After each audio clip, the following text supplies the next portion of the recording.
Purdue Pharma introduced OxyContin in 1996. At the time, extended-release opioid medications were mainly used to treat pain from cancer. Doctors had been avoiding long-term use of opioids for common problems like low back pain, headache, and fibromyalgia because these medications are highly addictive. To encourage wide-scale prescribing of OxyContin, Purdue Pharma's educational programs assured physicians that addiction was rare and that opioids were safe and effective for long-term use. As part of their campaign, Purdue Pharma produced a video in 1998 called "I Got My Life Back," which they distributed to 15,000 doctors across the country. The video described OxyContin as a wonder drug and featured North Carolina pain specialist Dr. Alan Spanos along with 6 of his patients.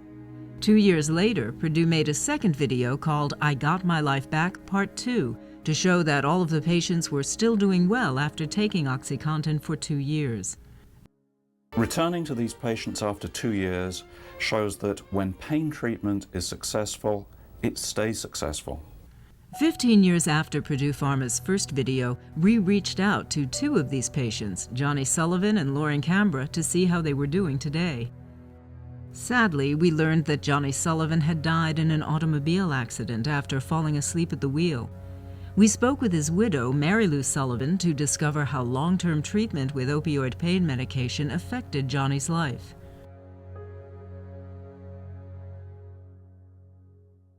Well, when Johnny first started taking OxyContin, he actually thought he felt, pretty good, and yet it was helping him. They named that video, "I Got My Life Back," from what Johnny said. I got my life back now. Now I can enjoy every day that I live. I can really enjoy myself. And before, even a good day was hell. In the second video, you can tell by looking at him on the video that with his speech as well as his looks, the way he was, I could tell it was beginning to affect him then. The pain therapy itself, I got on it. I've done well with it, and it's wonderful. When he was on high doses of pain medicine, he was just like night and day. I mean, it was like a part of him was gone. It got to the point where I hated to even go out to eat with him because when we were out eating, he would fall asleep right in the middle of eating. People would be looking, and wondering what in the world was wrong with him. Yes, Johnny had chronic pain. He was in a lot of pain, but the medicine, he was also highly addicted to the medicine. The medicine was overpowering him. I mean, he was losing control. It was like he was fighting 2 battles. A couple of times he went in the hospital where he had took so much medicine, he was disoriented. He didn't know where he was at. He didn't even remember me carrying him to the ER. He come home one day and his whole windshield was busted. His mirror was knocked off the side. He fell asleep. He hit a mailbox. He knocked the mirror off. 2 or 3 times that happened where he fell asleep with driving. And I told my sons one day, I said, that medicine is going to kill him. They looked at me and they said, Mom, I know it. I knew eventually it was going to kill him. He might have said he got his life back, but it took his life in the end.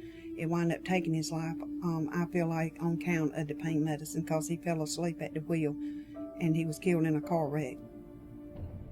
In 1998, Lauren Cambra was asked to appear in the Purdue Pharma videos by her pain specialist, Dr. Alan Spanos.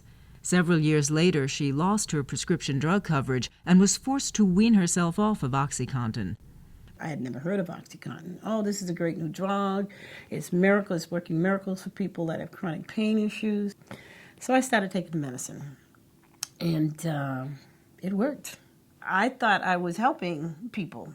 So I'll do the video. Since I've been on this new pain medication, I have not missed one day of work, and my boss really appreciates that. Lauren is there every day. Then it came with the second one because, now we want to see how well you've done after you've been on the medication for a while, and I was still doing so great. Oh yeah, I'll promote it. I'll tell them everything. We doctors were wrong in thinking that opioids can't be used long term. They can be and they should be. We used to think they'd stop working, or the patients would become addicts, or they'd be sedated into inactivity. These 6 cases show how wrong those views were. Your body gets used to it, so we got it increased, and we got it increased again, and we got it increased again, till it got to the point that I decided I did not want to do this. I didn't want to do this anymore. What do we learn from these 6 patients?